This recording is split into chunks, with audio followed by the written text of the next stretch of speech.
where we've either said this or someone's talking to us about how God's speaking to us. And they really addressed that in there in a great paragraph and said, you might want to be a little careful about that. Who's really doing the talking? And they give you a method in there to kind of check that out. We conclude the period of meditation with a prayer. So we've done this, and the book is very clear that when I get done with this stuff, I need to also then do a meditation. And I conclude it with a prayer. God, show me all through this day what my next step is to be. Please, God, give me whatever I need to take care of such problems. I ask especially, God, for freedom from self-will. Especially for freedom from self-will. Careful to make no request for myself. I may ask for myself if others will be helpful. Do not pray for my own selfish ends. I waste a lot of time doing that. It doesn't work. If circumstances warrant, wives or friends, join me in my morning meditation. Remember, I told you strict spiritual disciplines, if you want to practice them. This is the second time in the 11th step it's told you about a morning meditation. If I belong to a religious denomination which requires a morning devotion, I attend to that also. I can select and memorize a few set prayers, many helpful books. Get these suggestions from priests, ministers, rabbis. Be quick to see, this isn't instructions, be quick to see where religious people are right. Make use of what they have to offer. Now I get some tools to work with when I walk out my front door. I get these in the 10th step and I get them in the 11th. As I go through my day, I'm going to pause when agitated or doubtful. When I came to AA and in various times in my recovery, agitated and doubtful was my common state of consciousness. It's where I lived. This is a great tool. Pause when agitated or doubtful and ask God for the right thought or the right action. I don't know if you think about this, but the majority of the time, every action that you take is preceded by a thought. If you're completely asleep to your thought life, let's go back to this issue of choice. I imagine on Friday night, if I'd ask you sober, are you going through the day making choices?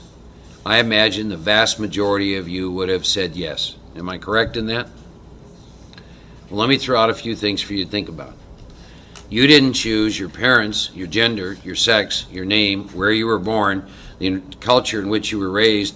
You didn't choose a single belief system that was formulated in the first 10 years of your life, most of which you are still acting on today.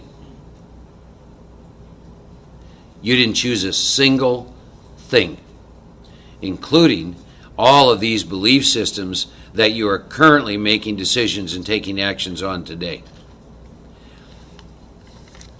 That's why the book uses the word driven. All you have to do is look at your own experience to see if what I'm saying is true.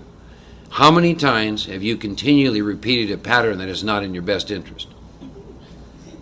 Do you think that's because you're choosing to? See, the steps, what the steps do that is so incredible is the book in the Doc's Opinion talks about a psychic change. And in the back in the spiritual appendix, they talk about a personality change sufficient to bring about recovery from alcoholism. The steps reprogram your hard drive. All of us. Think of a computer. The computer cannot put out anything more that's in the hard drive, can it? Well, I got some news some of you are not going to like. You've got a hard drive and your computer can't put out any more than what's in the hard drive. These steps, these practices are designed to remove the viruses and replace them. And that leads to a whole complete change in what you do. It's still not that you're making choices. It's just that you've been reprogrammed. That's what all these practices are all about.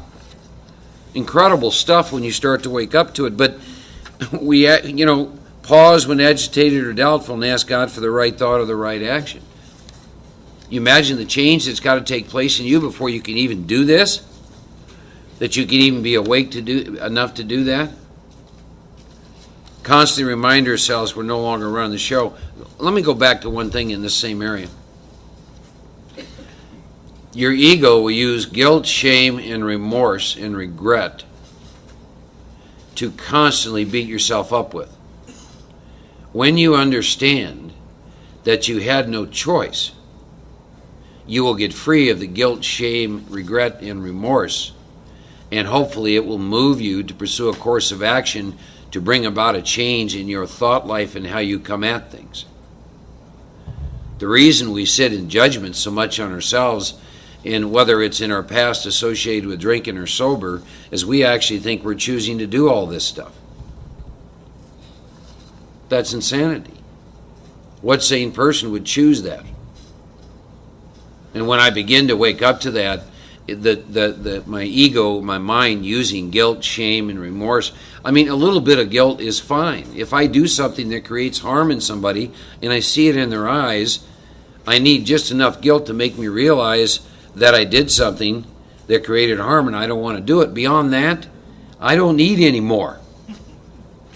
None. Remorse is spiritual pride. Regret is spiritual pride. It's the part of me that plays God that thinks I could have done it different. If I could have done it different, I would have done it different. What I realized is, am I going to be willing to pursue a course of action that will bring about a change in my programming, which will bring about a complete change in how I interact with myself, you, and the world. And that's all that this work, this incredible stuff we've been talking about this weekend, it does. That's why, Joe's, we've talked about this a little, that's why self-help books are useless to us. Because it doesn't change how my thought life or how I'm viewing the world. You know, we've got rooms full. If I took all the self-help books from all the homes in here, I could start another bookstore. How often have they benefited us? Our problem is lack of power, and we need a psychic change. And then we go through this, and this power comes in, and the psychic change comes about, and then the very thing the self-help book talked about that other people seem to work with, now we can practice. So it goes on and say, remind yourself you're no longer running these shows, saying to yourselves many times each day, thy will be done. Thy will be done. I'll throw out a paradox for you. Great book called Who Cares? Theme of the whole book. Thy will be done, do whatever you want. Thy will be done, do whatever you want. Thy will be done, do whatever you want. And his deal is they're one and the same. Think about that. Thy will be done. Thy will be done. I'm then, it says if I do all this, these disciplines, 10 and 11, look at these promises. I'm then in much less danger of what? Excitement, fear, anger, worry, self-pity, or foolish decisions. That's one of the most powerful promises in the entire big book of Alcoholics Anonymous. If you'll do this work and begin to work with these disciplines, this is how you get to go through the day. In much less danger of excitement, fear, anger, worry, self-pity, or foolish decisions. You get to become much more efficient.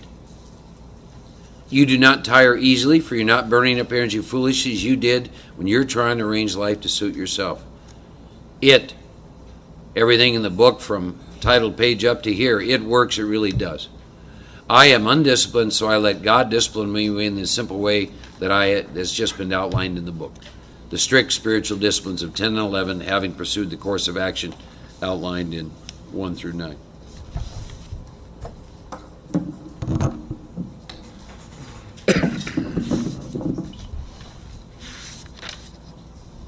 Good morning, I'm Joe, I'm an alcoholic. Can we bring this mic closer? Oh, yeah.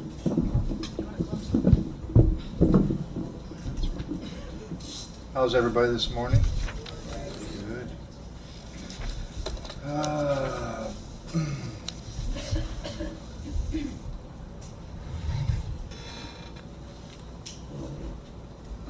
You know, I always wish on Sunday mornings that we would have had more time together. Mark's going to take a break because he's going to be less busy, and I'm going to take a break because I'm going to be a little more busy in the next year or so. Another dream has come true in Alcoholics Anonymous. I remember the first time it really struck me when an actual dream came true. I hadn't thought about it for years and years and years. I was about a year sober. I was back in Battle Creek, Michigan.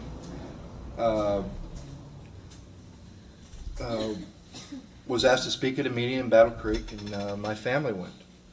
And I didn't think of it before I spoke, and I just talked. And at the end, the whole room stood up, and there's my mother and my brother and my sister and an old friend of ours, Larry, and then it hit me that when I was about, I knew it was before I had a driver's license.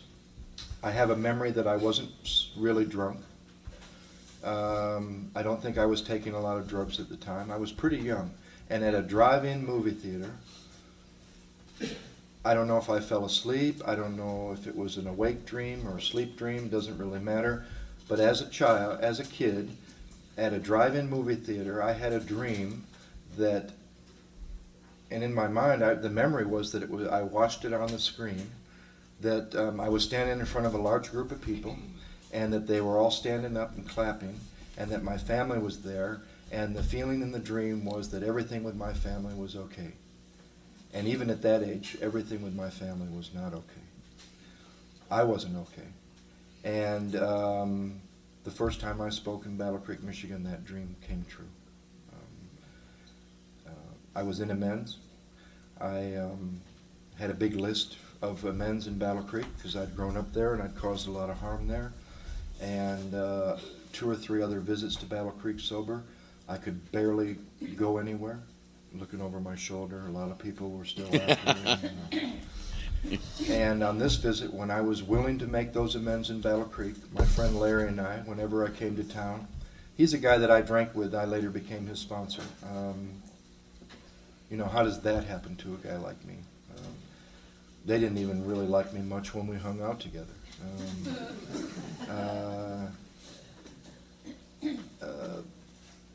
2 or 3 other visits to Battle Creek when I was not willing to make amends or ready to make amends, scared, terrified to walk down the street. On this visit, I was willing to make amends. Larry and I went to a meeting. Then we went to this club where we would always go for coffee and whatever. And on other visits, maybe I'd see one person from the past, hoping not to see anybody else.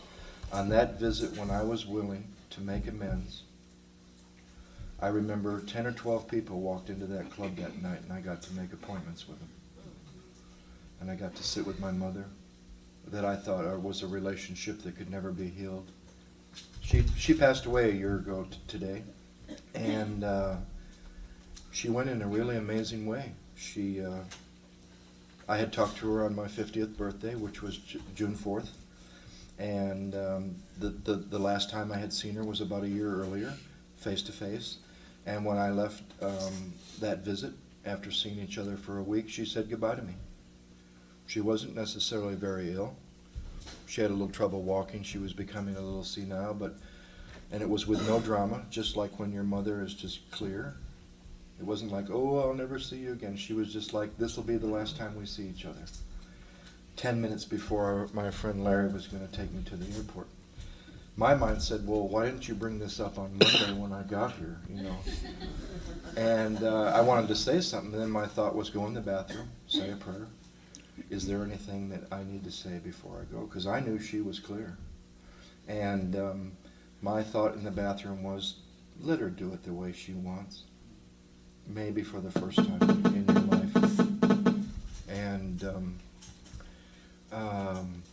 sure enough, it was the last time we saw each other face to face. We stayed in touch, of course. And I had called her on my 50th birthday. And the next day, she called my sister and said, you better come on up to Battle Creek. I'm going to go now. I'm tired. My sister said, oh, no, my sister's one of those people who wants you to hold on. Oh, no, you're not. You're fine. I'll come Sunday. This was on a Wednesday. My mom said to her on the phone, I'll wait for you. Sunday, my sister comes. My mom says, you better call your brother. He lives down the road. He came over, and she said to him, your brother from Hawaii, my other brother, he won't be here for this. I wonder how she knew that. And your brother from Texas, I was in Texas at the time, he won't be here. How did she know that I wouldn't come to Battle Creek? And if you need to say anything, I'm going to go now. And they said what they needed to say. She laid down and went to sleep.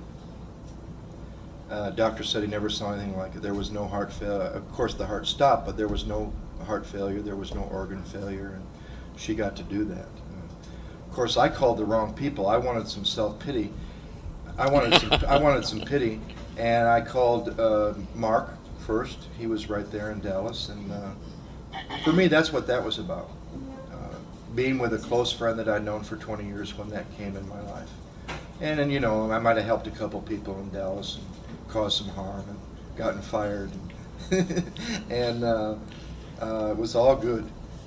You know, there's my best friend firing me, and we're just both kind of like, well, what are you going to do today? You know, it was like anything else. It was like the next thing. And so I called Mark. He said, what a great way for someone to go. No pity there, right? Called my sponsor, and he said, gee, I hope I get to go like that. Called my teacher from India. He goes, oh, it's so nice when Westerners can do that, because, you know, most Tibetans choose when they get to go, too. I thought, damn, I should have picked another group of people.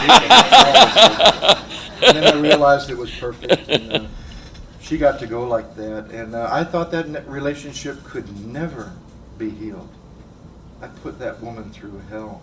And she went, and there's grief and pain, but I found out, because I can compare it, even though I cared a lot more about my mother than I did my father, but that was healed and amends at his grave, and I had a great amount of love for my father. But that kind of grief, 70% of it is selfishness, because you're not done. How dare you go before I'm all that? And that wasn't there. And I remember Don telling a story a long time ago about losing two friends in the same week. And sure enough, 4 days after or maybe a week after my mother died, my oldest friend in Alcoholics Anonymous passed away, 30 years sober. Sandy Kenner from Denver. He'd been in my first meeting of Alcoholics Anonymous. I knew he was a goofball when I was in a fog, and I knew he was a goofball when he died. But we were great friends. But the last visit that he and I had, same visit when I saw my mother in Michigan, I saw him in Denver. I left Denver not having been honest with Sandy Kenner for the first time in our 20-year friendship. And I didn't tell him that I felt very sad for him. And I didn't talk to him the way that I used to, in a respectful, loving way. And left knowing, oh, you know, we'll see each other again. We'll get another time. That's a dangerous assumption. Now, I don't think we need to live like today's our last day, you know, because you might knock out the boss and, you know, do a couple nasty things and wake up and there's a tomorrow. But I think with people in our lives, we actually should live like that and not take important relationships, important things. Everything I've ever taken for granted in these last 20 years, I've lost. I've done it with 3 engagements. Today I'm happy to say to you, I'm glad I didn't get married to any one of those 3 women, and we're all great friends. I can say that at the same time. And I say that because I believe I would have missed what's happened in the last 5 or 6 years. I never got stuck in Battle Creek, Michigan. God, I still know guys that are they're no different than when we were like 24, 20, 22 years old. They want to leave and they can't. It's like alcoholism. You want to quit drinking and you can't. One day they're going to get out of Battle Creek. I got out of that when I was young because they sent me away. I had no choice about that, you know. They sent me somewhere they shouldn't have because I learned a little bit more than I should have, or should have. Maybe I should have. Maybe it was perfect. And, you know, you go from Boone's Farm Apple Wine in Battle Creek, Michigan, where all you'd say to your friends is, what do you want to do tonight? I don't know. What do you want to do tonight? To Boston and New York. And LSD 25 within a 1-month period from Boone's Farm Apple Wine. My first drug besides marijuana was LSD 25 from one of Richard Alpert and Timothy Leary's chemists who used this prep school that my parents sent me as a front.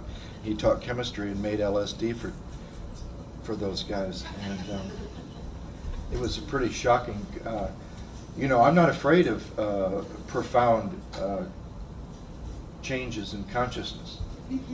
I'm not. I was in India for 5 years, and one night the power's out, and it's cold, and I'm alone, and it's my first year in India. So what do? I pull out my Walkman, and I pull out a tape, and it happened to be a tape in the dark. Reached in this drawer where I had some AA tapes, pulled out a tape, put it in its mark from about 4 years before any of this stuff with India even happened. And I'm laying there, I'm freezing to death, I'm listening to this tape, and about halfway through, Mark goes, you don't have to go to India and study with the Dalai Lama to get enlightened. And I'm like, Jesus. How did he know? And I've heard a lot of teachers come back from India and say, you know, you don't have to go to India to get enlightened, but there is one thing: you do have to go to India to have the experience of being in India. You can't theorize about living in India in Battle Creek, Michigan.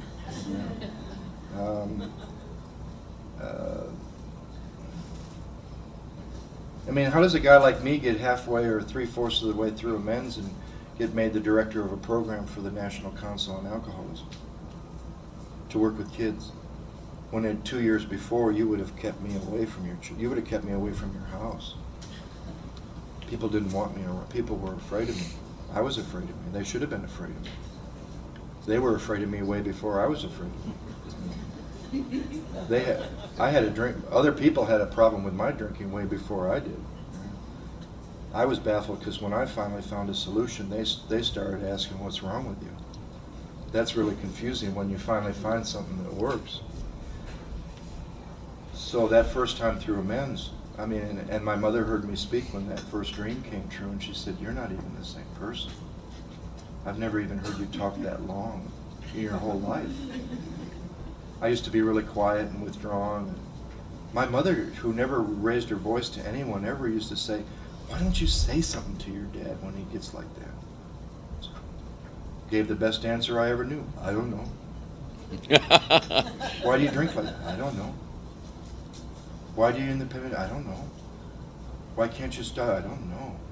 What's wrong with me?" Came here, met a guy named Don Pritz, found out what's wrong with me. Not from him. He asked me to look in that place I didn't want to go in. He told me I wouldn't have to go into that place alone in my first inventory. He told me when I said, "I can't speak at this meeting," and after 2 days of a fifth step, he said, "I know you can't. Go in the bathroom, say a prayer. Maybe there's something that can help you speak." 3 years, so I got sober in 82. 1985, we're going to go to the International in Montreal. He let me drive this camper with his family in it. I thought, my God, my sponsor trusts me. He said, "I don't trust you, I trust God." He's never trusted me. I'm a loose cannon. I'm liable to do anything, and I've been well behaved this weekend. And I'm standing in front of 7,000 people at the International in Montreal, not in the stadium, at one of the smaller meetings. And I remember the next International in 1990, listening to my sponsor speak in the Kingdom in Seattle. The third International in 1995 in San Diego. They asked me to speak on one of the four absolutes, and I thought, I can't speak on that. And my sponsor said, "I know you can." "Yeah, I know you can't. Why don't you get on your knees and say a prayer? Maybe there's something that can help you do that." It was on one of the four absolutes that I had absolutely no experience with. And he said, "Well, they always give you stuff to talk about that you don't know anything about." And speakers are just the sickest people in AA. They want to keep you busy all the time, going around different places. That maybe there's somewhere somebody can help you in some other city. It's not the wellest ones that are going around speaking. It's the sickest ones. They need a lot of help. To then be moved from Denver, I was comfortable in Denver.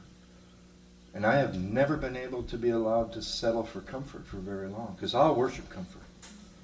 I'll turn a groove.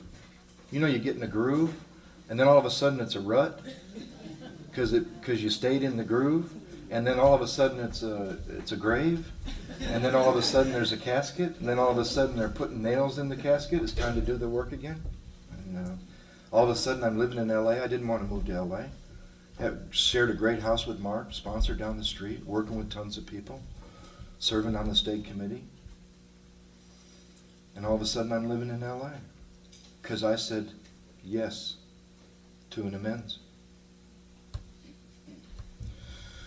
Went to my dad's grave, got free of resentment that years and years and years of therapy, including becoming a therapist, never healed. With the majority of AA and people telling me, "You can't make amends to someone who's dead. You lost your chance." I didn't lose my chance. My chances were less than average anyway when I got here, because I have grave emotional and mental disorders. Then all of a sudden I'm 15 years sober, I'm doing too much of everything that you guys told me I should do to stay sober. Work with others, carry the message. And it's not by the nature of those things that I hit bottom at 15 years. It was what I did with those things, what I turned them into. They're all good things. We should all carry the message in our own way. Should every one of us be a speaker or be doing these kind of things? No, then who would be making the coffee? It's more important. Who would be here? God, you know, one of the biggest mistakes teachers make is they don't appreciate students and they're no longer students themselves. One of the only good things in the field of psychiatry is that most psychiatrists have a psychiatrist. Most of them need a psychiatrist. How many teachers do you know that aren't students anymore? They become teachers. The most enlightened human being that I've ever met in a physical body, the 14th Dalai Lama of Tibet, is still a student. My personal teacher is one of his tutors. Now, how does that happen for a guy like me? All I did was admit that I'd had enough in LA, and that I was doing too much, and that it was killing me. And I was 15 years sober, and I was working with way too many people. I was speaking way too much. The tapes from the Salvation Army had become something. They hadn't. I thought they had. I had become somebody. To become someone in an anonymous program is a horrible thing. You didn't do that to me. I did that. In my mind. I'm 15 years sober. I'm hitting bottom with all this. What a great city to hit bottom with self-indulgence than Los Angeles. A little hard to hit bottom in self-indulgence in Battle Creek, Michigan. There's not much to indulge yourself in. You got to have indulgences to hit bottom with self-indulgence.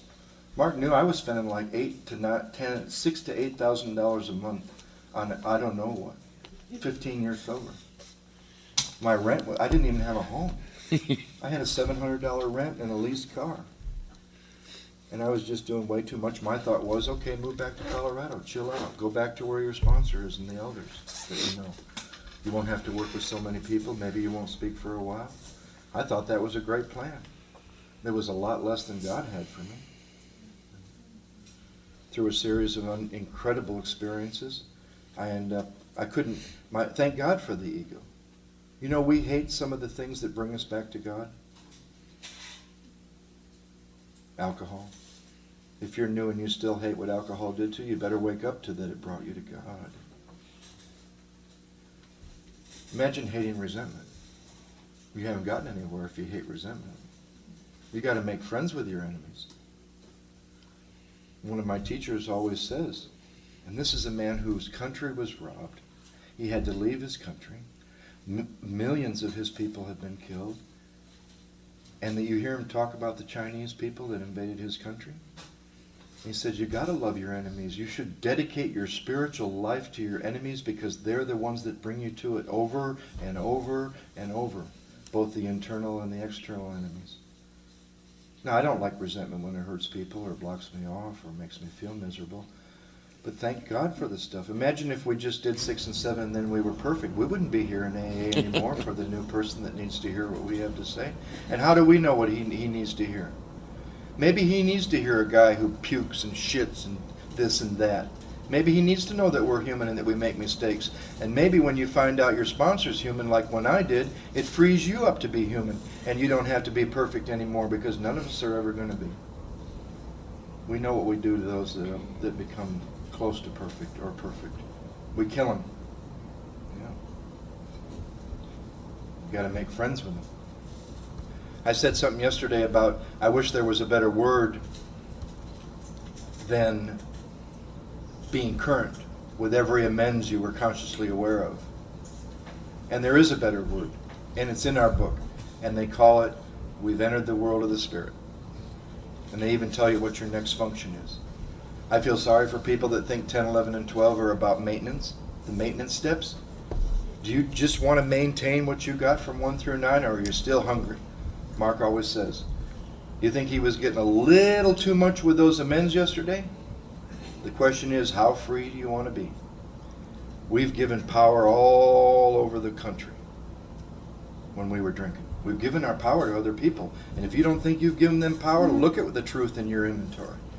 You go back in the 9th step and you get that power back.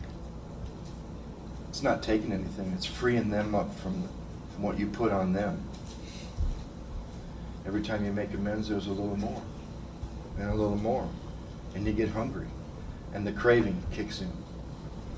It's a good craving. I know a kid that had amends in 5 continents.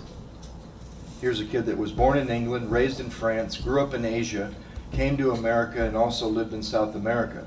So anybody that's unwilling to go back to New York or California, I'll tell you about JP. He got to amends. He had 350 amends in 5 different continents. We put him in piles of North America, South America, England, France, and Asia. And he looked at me, and he's a cocky little young guy, still is. The other day he called me a big fat liar or something like that on an email, just joking. Right? I call him a spoiled little brat, right? He started in North America, and he came to me the day he finished his amends cards, and he said, I'm going to finish every one of these amends no matter how long it takes to prove to you the program doesn't work. Finished amends in North America, went to England, France, South America, and Asia. 1 week after his last amends, he was a totally different person. His father passed away, and he inherited $1 zillion in a multi-million-dollar company he's been running for the last 11 years, and this kid could not have done that 6 months earlier. The opposite of that is a kid from South Central Los Angeles who was 30 years old when he got sober. He'd never been to the beach.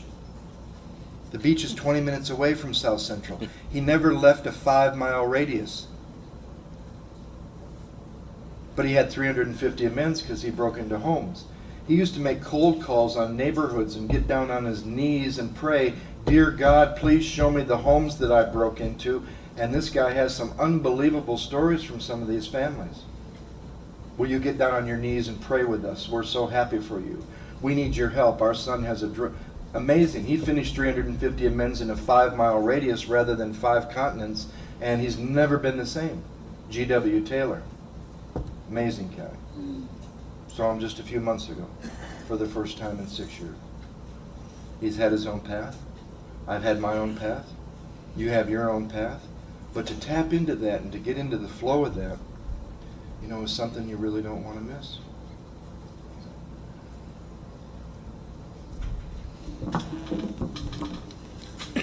There, for me, seems to be a tremendous correlation between completion of amends and life cycles I've had since sobriety.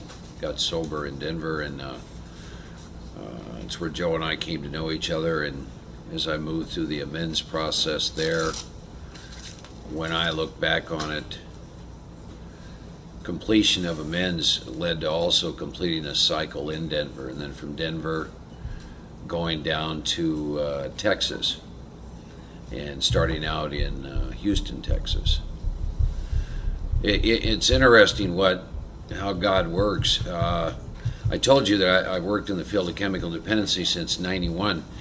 I assure you I am the last guy that field ever wanted, let alone wanted to get into. And yet I know exactly why I'm there. I know exactly why I'm there.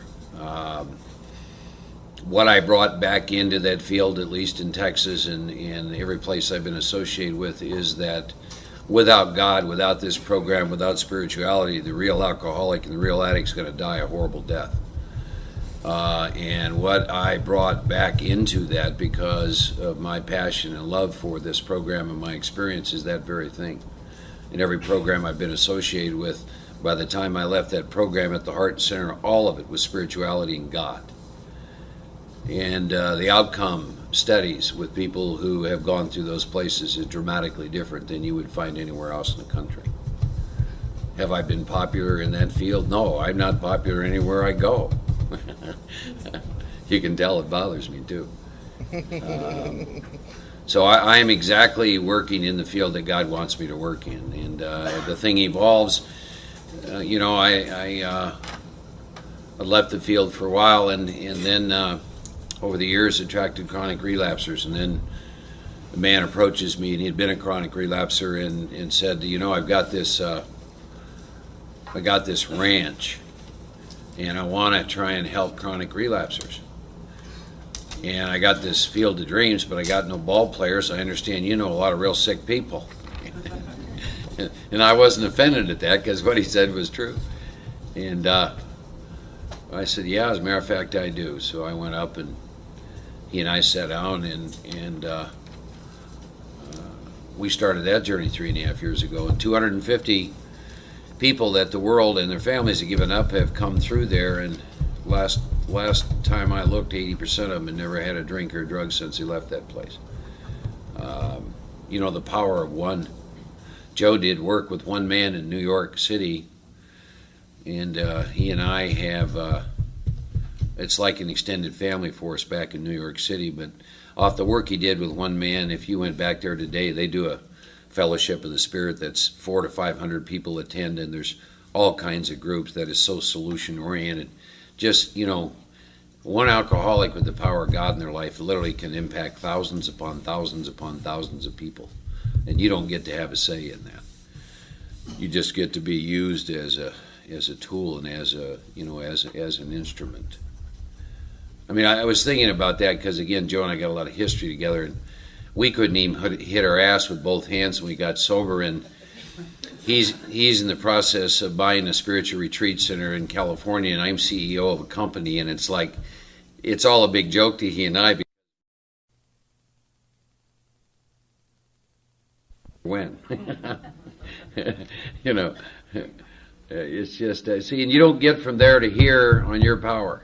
You understand the point I'm trying to make? It is impossible. You don't get from where I was in 1982 to where I am today on your power.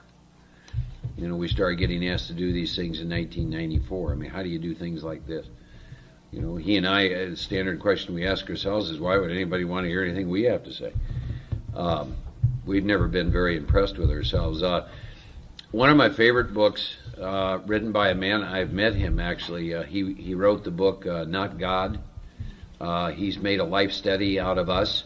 He lives in Michigan. Wonderful man, a little short guy, a little heavy set. Loves alcoholics. He has made a life study of us. So he wrote the book, Not God. You've heard of that. He wrote a second book called The Spirituality of Imperfection. Because what he saw what a profound change the steps in God and AA brought about in us, and he saw that literally the worldwide implications of this simple 12-step program. So his life passion has been studying us, and so one of the things that really, his last book was called The Spirituality of Imperfection, in which he took a look at us and our spiritual practices and how that fits in with us. And I'm gonna quote a phrase out of that book because I think it sums this up. A man is a God that shits is in the book. And I thought to myself, that's at the one hand, you know, it can hit you a certain way, but the spirituality of imperfection. You know, I'm an ass, you're an ass, and that's about the best it's going to get. And to understand that, I think Joe made such a great point of, thank God my defects were not taken from me. You know, you know, I'd been like David Koresh, and we'd had 200 rewritten the big book, and we ain't coming out. You know, thank God. And I told Joe this one time. I said, sometimes your self-will run riot is God's will for me. You know? So I think that's probably the way it's going to be, you know, right up till the day that I leave this body-mind organism that I'm housed in. I fall short every day, and you also got to get at peace with that. You know, there's no arrival place that you get. But so much of all this, for all of me, always got connected into moving through this amends process. And seeing that as I begin to clean up the wreckage of my past, the amount of peace, inner peace. See, the work of AA, the work of the steps, is inner work that brings about an external change in your environment, in every phase of your life. So it's all really inner work, and amends is such a key piece of that. A friend of mine said this one time. I think there's a lot to be said about what amends does to people is we steal a piece of their heart, and we get a chance to give it back to them. Like Joe, I had made amends and made peace, and then See, and this is how God works. I told you we forget this. You know, in the third step prayer, we make this statement to this God. We say, I offer myself to thee to build with me and do with me as you want. And when that has happened and it doesn't feel good, I forget I said that. For example, in 1999, I had worked for this company for 7 years and they let me go. I didn't know why, and I don't know what your experience is when you get laid off, but I still have these bills. This income has taken a dramatic hit, but these bills have remained constant. That produces something called fear. So I'm faced with this. Oh, this is cute, God. And I was raised with a work ethic. It's Norwegians are raised that way. So, you know, I'm trying to find work and sending out resumes and nothing's happening. But, of course, over a 5-month period, a whole bunch of things happened. Is on an intuitive level, I knew that I was supposed to put my stuff in storage, and I'd never gone to a class reunion. I graduated from high school in 1964, and they were having a 35-year class reunion. So I wasn't doing anything at the time, so I thought I'd go back for that reunion. And in the middle of that, my last 2 remaining amends, I was able to find them, which was I had a son who I saw one time when he was like 3 months old in a courtroom. Gotten a girl pregnant in 1968. I'd gone to bed one time. 9 months later to the day, this event happens. And albeit I had done what they asked me to do financially at that time, I'd never been able to find him again. She had remarried and all the subsequent stuff. But to make a long story short, I was able to find her and to find him and to make amends. And they hadn't talked in 3 years, so I was able to give her his phone. I mean, it's just bizarre. And to make that amend, and then to go to this class reunion with these people, and to make the last of my amends that was in my consciousness. What a peace that brings in you. And then out of that, then ultimately being off for 5 or 6 months in there, and then having this situation develop. You talk about dreams. I work with intent and vision. And in 1997, I had written out that my intent was to own my own treatment center, wanted to be on about 20 acres of land, etc., etc. Now, I don't own the place I work, but it's 1,100 acres, working with the population that I exactly want to work, doing everything that my experience showed me would work with alcoholics and addicts that conventional treatment was not working in. And it came to pass. I don't believe that's a coincidence. I think you better get involved with the reality that you're creating with your life. You know, another book says, you know, if you don't start getting more involved with that and start paying attention to it, then the universe is, what you're saying to the universe is, oh, it really doesn't matter what you send me, anything's okay. So I started to practice some of this stuff, much more work with the 10th and 11th step in these disciplines, and got moved up to Dallas in 1999. I've been there. You know, it's funny, Joe and I have lived in many different geographical places, but in many respects, our experiences and path have been so identical. When I moved down to Kerrville, Texas, it's a very, very small community, and the truth was there was no one there who was doing more than I was doing with the work. So what I got thrust into was, in the 11th step, be quick to see where religious people are right. And I just began to devour books and tapes and those kinds of things, and had some profound experiences in the middle of all that stuff. Just amazing stuff. And I've known for many, many, many years that Joe and I, for however long that he and I live in this body, we're always going to be connected and doing things. I've known that for many, many, many years. And that just continues to play out and develop. And see, he didn't talk much about this. Let me tell you what this work will do you. He had come back from India. You know, he'd been down there 5 years, so it's that old question of what am I going to do now when I grow up? And so through a series of events, you know, he came to Burning Tree. And this is this thing about you think it's one thing, but there's a much bigger picture going on, and so he came to work with us for a while, and then there came a day where it wasn't working anymore, and we had to fire him. And so here I am with my best friend, the clinical director, and she looks at me and she goes, "Well, how are you dealing with this?" I said, "I'm dealing fine with this." I said, he's my friend. I love him. I said, firing it has nothing to do with any of that, right? And so we calmly do that, and then he does calmly, and he's down the road, and it's like, but you see, that's the kind of stuff this work does. It changes you in that fashion, and you get to be useful, maximum service to God and to your fellow human beings. But the thing about amends is, again, how free do you want to be? One of the reasons that there's a lot of peace with Joe and I inside ourselves is because of this amends process. We're not looking over our shoulder. Our conscience is not yapping to us at 3 o'clock in the morning about the money that we haven't paid back, or the uncle we owe amends to, or blah, blah, blah, blah, blah. It's clean. An incredible way to live your life. It allows you to be much more present to the moment. To understand that maybe the length of time that one is here is short. To understand that experience the best out of this day. To know that your life situation is constantly in flux. My deal on a daily basis, and there are lines out of the big book, I love them, the best years of my life lie ahead of me. You can take it to the bank. I'm 56 years old. I wouldn't go back 1 second. I feel sorry for the younger people of today. If you're under 30, I feel sorry for you. But the best years of my life lie ahead of me. My God, what exciting, incredible stuff. Spiritual living, see, there's no end to it.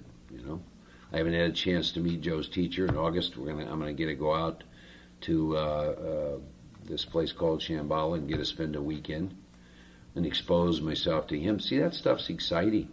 There's a monastery in Dallas. I'm going to go spend a minimum 3 days on a silent retreat with myself.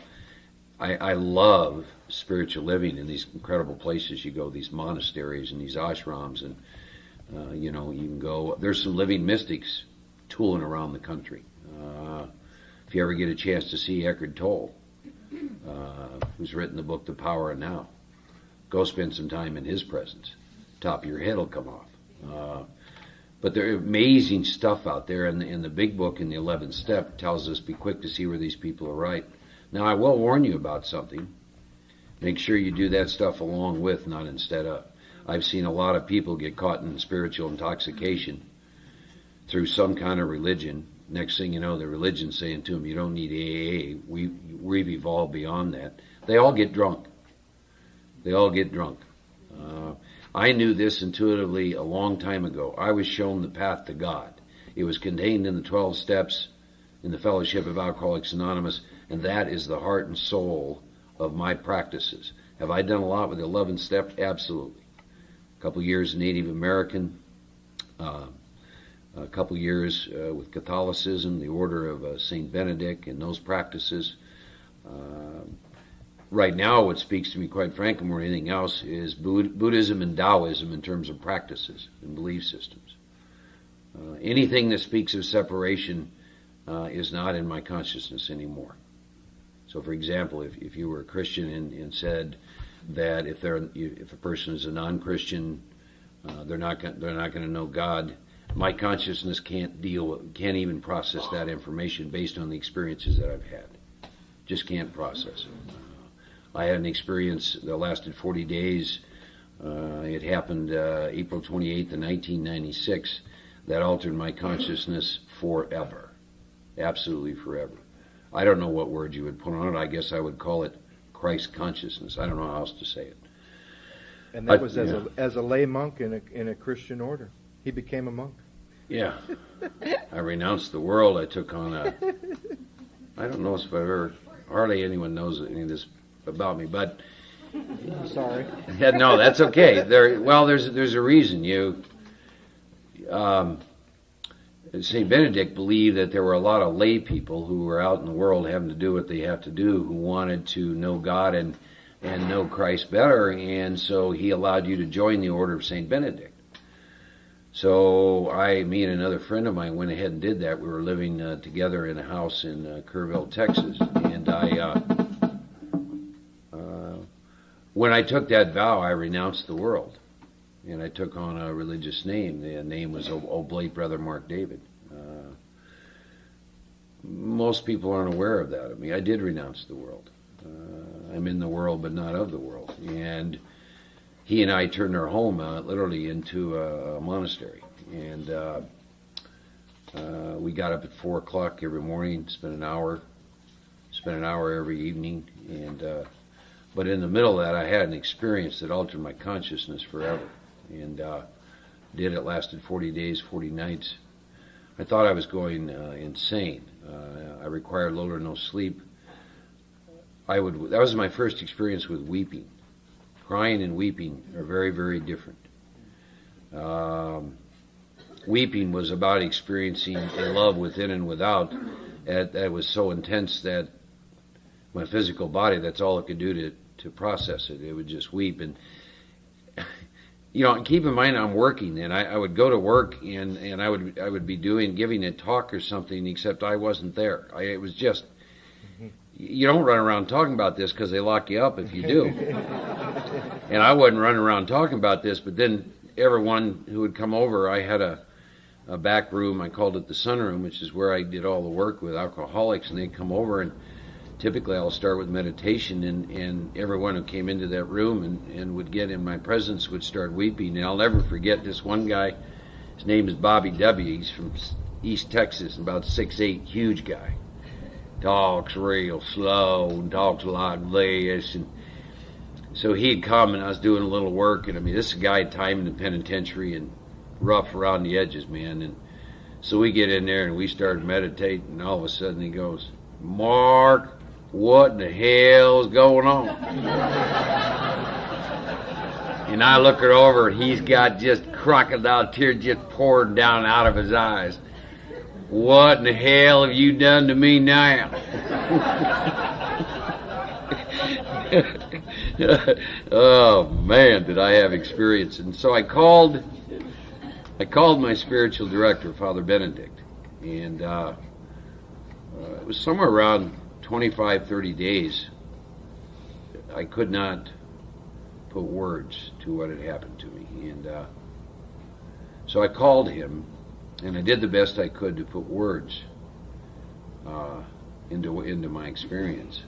And he got silent, and then he said to me, he said, "Let me explain to you what it sounds to me like has happened to you." He said, "When you begin this path," he said, "most of the time, somewhere as a child, you are awakened to a spiritual life of some kind. I guess in AA, you guys would call it your pink cloud." And he said, "You'll begin that path," and he said, "you'll have periods of time where it's very sweet, and then you'll have a lot of periods of time where you're in the desert. And it's all part of the path and part of the plan." And he said, "The desert for you all would probably be maybe as you're doing those middle steps." He'd come to know that I educated him on the steps, like 4 through 9.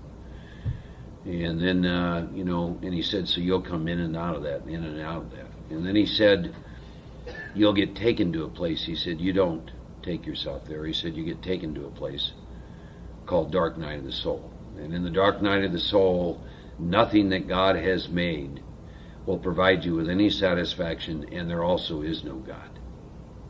And he said, "Some people live through that and some people do not." And he said, "If you live through that," and he said, again, this has nothing to do with you, "if you live through that, you will experience a complete death of self, and for a period of time you will experience what is called a state of contemplation, in which there is no ego, and there's nothing but the manifestation of God that lies within you." And then he started crying.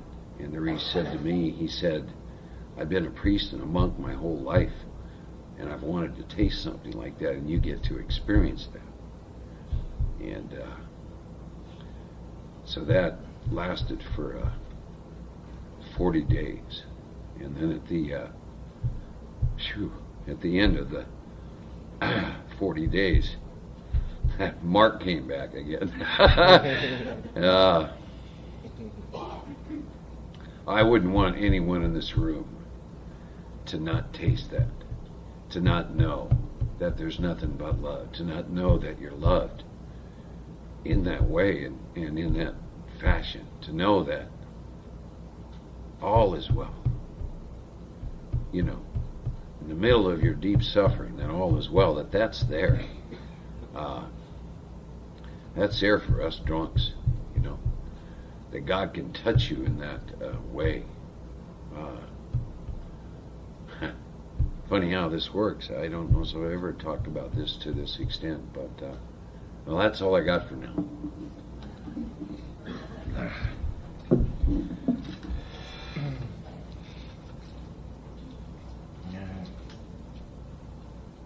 So I don't know how. I don't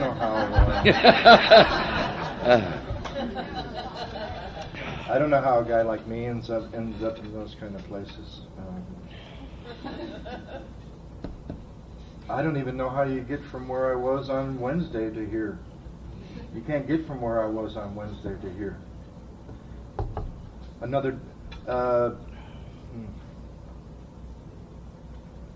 So I was 15 years sober, hitting bottom with all this stuff. Too much of everything. Thought I would move back to Denver. And seemed like a good idea. And thank God for the ego, because my ego, I canceled a 2-year speaking calendar, except for 2. Billings, Montana, and Sydney, Australia. Billings, I could have gone on my own money, but I just went, and I had an idea that before the convention, I would go to a meeting, and I wouldn't say anything, and I went on Thursday, like I did this week, and sat in this meeting, and didn't tell them who I thought I was, or why I was there, or my name, or nothing.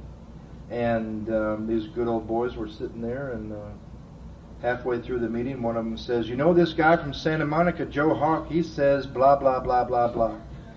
And it wasn't that somebody did that, it was what my mind did with it after. And after I watched my mind, I said to myself, "You're going to drink again.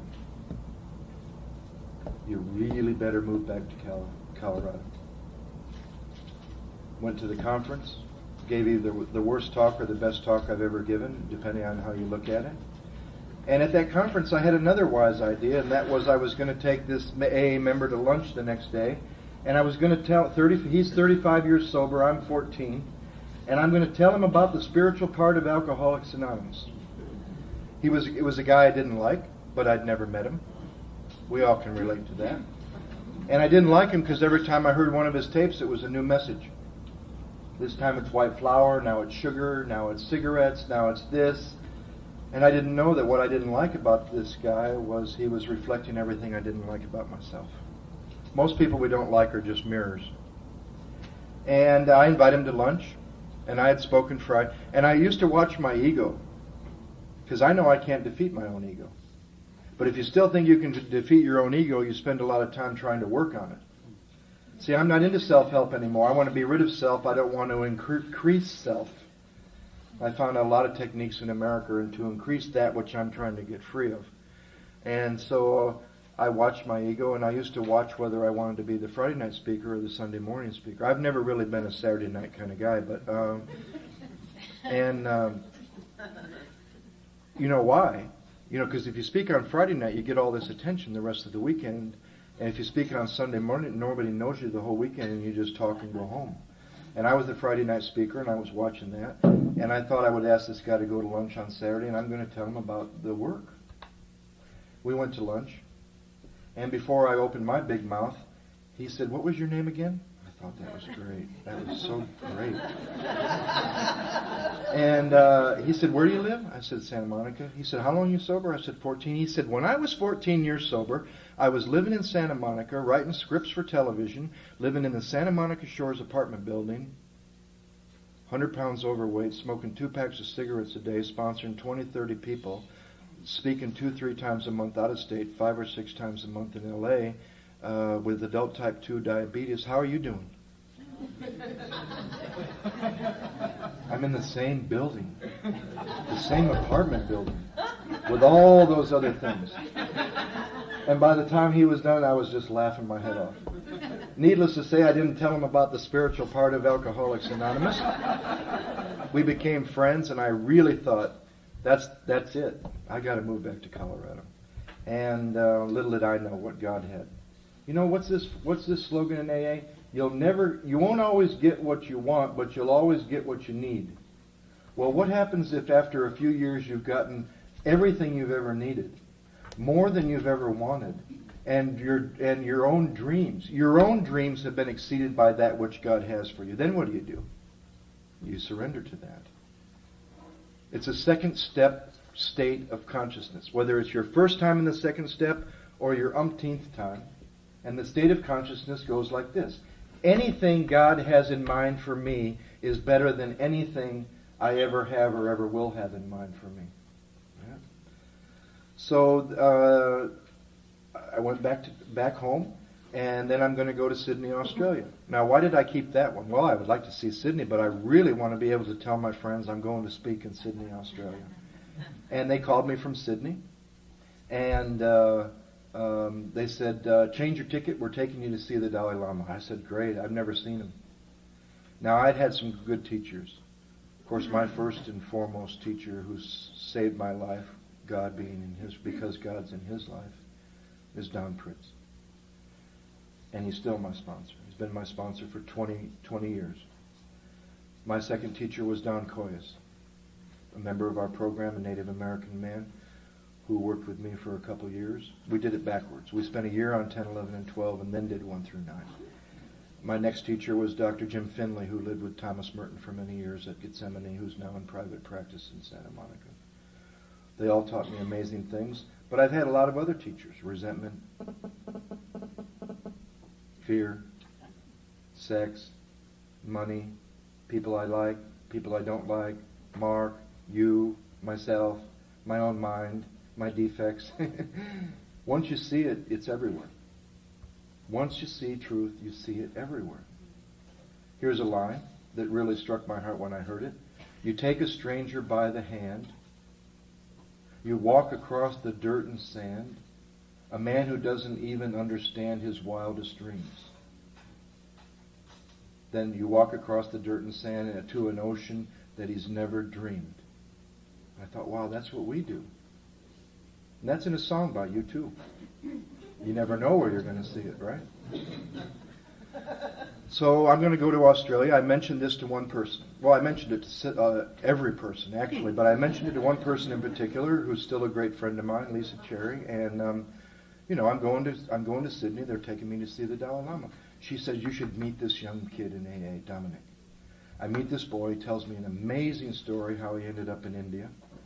And I said, wow, what a great story. He said, will you take a letter to one of the Dalai Lama's monks? You'll have no trouble finding him. I said, sure. It was all in Tibetan. He gave me one name, Sogan. Off I go to Sydney. I did the AA stuff. I loved it. I felt new for the first time in a couple years. I actually thought I was going to come back to America, get a long-term visa, go back to Sydney for the winter, and then move to Colorado.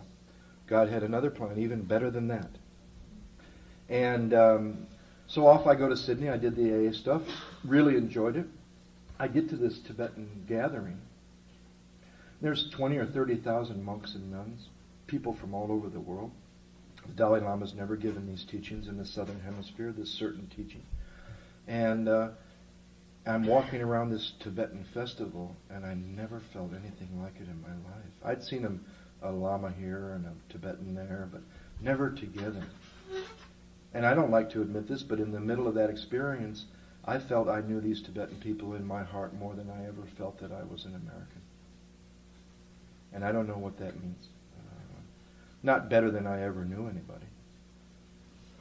But I knew something was going on. It was one of those experiences, and I told my friends, I need to do this alone, and I'll meet you at our seats. I couldn't take it. It was so powerful after about an hour, because we'd gone really early to get our tickets.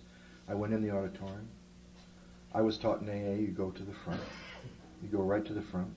I'm not even concerned where my seat is. I'm sitting in the front row in this empty auditorium, and I thought, oh my God, I have this letter from this kid, Dominic. How in the world would I ever find this man, this monk that this letter's for? And then I remembered that I don't have to find this person. And sat, closed my eyes. I don't know how long it was, but I opened my eyes, and there's a monk standing in front of me, closer than you, smiling and looking at me. And I thought, oh, I'm in his seat. The auditorium's filling up. There's nobody else in the whole auditorium yet. This is a 40,000-seat auditorium. And he's looking at me. And I don't know if he speaks English or not. I don't know what to do, so I hand him this letter. He goes, oh, I know, Dominic. I'll go get Sogen Rinpoche. Not only did he know who wrote the letter, not only did he speak English, he knew who the letter was to, and he brought me to them. I delivered this letter to this monk that I felt some sort of great connection with, didn't think much. And he told me to come back in 2 days, and he would give me a letter to take home to this kid. Saw the Dalai Lama for the first time in person, didn't understand all didn't understand it all in my mind, even though it was in English. I had an experience once in India with people who don't speak English, that people who don't speak English understand me about as much as people who do speak English. And came back to get 2 days later to get that letter from him to take home, and he gave me the letter. We made a little small talk. He walked about that far to the door, and he looked at me, and I swear to God, I didn't know it then, but I believe it now. He looked through every life I've ever had. And he said something to the translator. She was puzzled, asked him to repeat. She comes over and she says, Lama Sogen Rinpoche would like you to come to Dharamsala and allow him to be your teacher. And my head's going like this, yes, and my mind is going, where in the hell is Dharamsala? I didn't even know where it was. But my heart knew I was going there because of this connection I felt with him. Now, if that wasn't enough, I get on the plane. Of course, I'm alcoholic. My mind starts. How could I ever go there? What would I do? I know I'm moving back to Colorado. My mind just went crazy. Thank God I was in that mode of letting go of Los Angeles. It's not easy to let go of comfort. You worship comfort, it's hard to get free of comfort. Because it's comfortable by its own nature, it's hard to get free of. So I was in this mode of letting go. Get back to LA, I called the boy, told him to come over and get his letter. He read the letter, of course most of it was to him. He said, I'm puzzled, and this boy speaks perfect Tibetan. And he's reading, he says, I'm puzzled by the first paragraph, the rest I understand. A week before all this happened, I'd met another master from Taiwan, not a Tibetan monk. And I'd asked him a simple question, how will I know when I meet my next teacher? And his answer to me actually made me a little mad. I thought he was sloughing me off. He said, you'll know when you meet your next teacher when you hear the name Big Dharma. I thought, that's stupid. So I give this letter to Dominic. He says, this first paragraph puzzles me. I says, what does it say?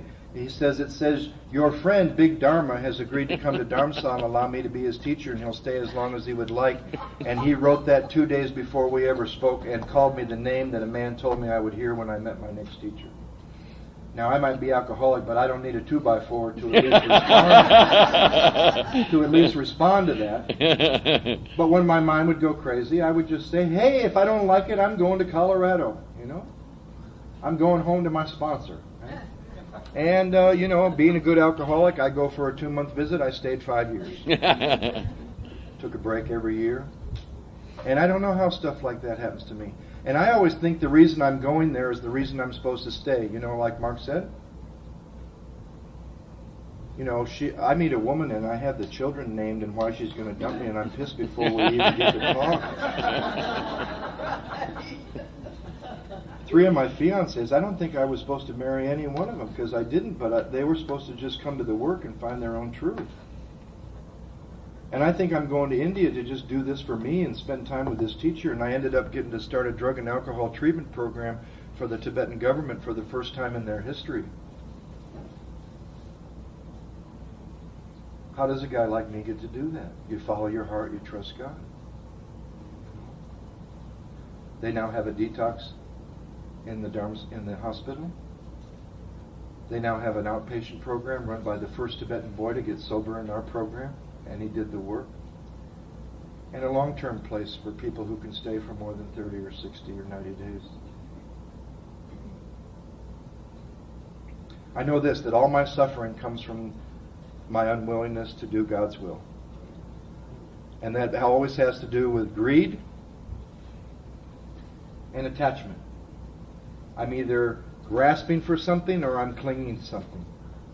And all of my grasping and all of my clinging has to do with ignorance, because I think I'm going to get something from something that's impermanent. There's only one thing that's permanent. And I'm either after something that's impermanent and human, or I'm holding on to something that's impermanent and human, because I don't want to submit to the will of God, and it causes pain. But when you've been addicted to pain, that's not such a bad thing. You know, we're more afraid of getting free of pain. We're more afraid of getting free of fear. We're more afraid of really having any power than remaining powerless. It's so much easier to remain asleep. It's not as much fun. There's not as much freedom in it. It can be painful. There's a lot of ups and downs. But when you get free of I raised a question when we started about the first step. I would like to bring that question back now to the other side of the work when you're done with every amends you're aware of. And the question was, why do you think you're alcoholic? Is it because of circumstance? No, I drink no matter how things are. Is it because of emotional state? No, I drink no matter how I'm feeling. Now I would like to raise the question, why do you believe God's working in your life today? Is it the parking lot God? Circumstantial God? You know God loves you because there was a parking place just for you today. Things are going your way. That's a big setup by the ego. The ego's using that for the day when there's no parking space and things aren't going your way, and your ego will go, see? He don't love you today, but I know something that will, just as it always did. What about the emotional God? I know that God's working in my life today because I feel good most of the time. I'm at peace. That's also a big setup for the day when you're not at peace. You know these people in AA that say that fear and faith can't exist in the same place? They better. There's all these philosophies in AA about when I will most need God, He's not going to be there. He better be there when there's fear. And He has been. To let go of the good lifestyle. It's not hard to let go of crap. It's not scary when you're new, when you ain't got nothing to let go of. Take 15, 20, 30 years of good stuff and ask for an open mind and a new experience that what you think you know about it be let go. I heard a woman with 45 years who ran the Denver Central office for a long time say that doing the work after a number of years, it's like taking your life and throwing it up in the air and giving it to God and see where it lands. I respect anybody with long-term sobriety who's willing to say, "Dear God, please put aside what I think I know for an open mind and a new experience." Because good stuff's not easy to let go by its own nature. We like holding on to what's comfortable. I could have easily stayed in Denver, shared that house with Mark for another 20, 30 years, and just gone on the way. Well, I could have easily stayed in Los Angeles. But I can get done, if I'm committed to seeking God, I can get done with good stuff that's killing me just as much as bad stuff that's easy to let go of. And now I got to say to you, I don't even know the difference anymore between good and bad. I don't even think they're separate anymore. I also didn't get to tell you, how does a guy like me, in the 5 years that I was in India, I was 1 year in retreat. 4 different times. 3 months, 3 months, 3 months, 3 months. Out of 5 years, I gave 1 year to silence. And I get changed. But like Mark said, you don't have to go to India and study with the Dalai Lama to wake up. Right? You make time. You make time for meditation. If it's not a priority, it won't be. You got to make time, and you got to make a place. You got to make a place that's special to you, and then you'll start to find a place that's special to you deeper and deeper inside, and all of a sudden it won't be just in that place that you have in front of you where you sit. It'll be the rest of the room, and the dining room, the living room, the bathroom. God's even in the bathroom, and the rest of the house. And then that mandala will start to grow, and it'll go into the lives of others, and you'll come to love that. That's what I love. And how does a guy like me, who only cared about himself, get taken to a place like that? This is one of my favorite stories, and then we'll have to go. The time came for the student to part from his teacher. The teacher placed the soles of his feet on the top of the student's head, symbolizing their work together was done. The student was about to depart. However, the teacher said, and they always get you some way, don't they? There's one particular profound teaching I have yet to impart to anyone. I haven't given this teaching to anyone. But it's probably too precious to give away just like that, so you may as well go. The two embraced. The student walks away. Just as the student got out of earshot, he heard the teacher calling, "Hurry back, hurry back." He bowed once more before his teacher, whereupon the teacher turned his back to the student, lifted up his robes, exposed his bare buttocks, entirely covered with thick calluses from years and years of meditation. And he says, with his robes pulled up and his buttocks exposed, "This is my final teaching to you, my beloved student. Now, just do it." Thanks for letting us be here.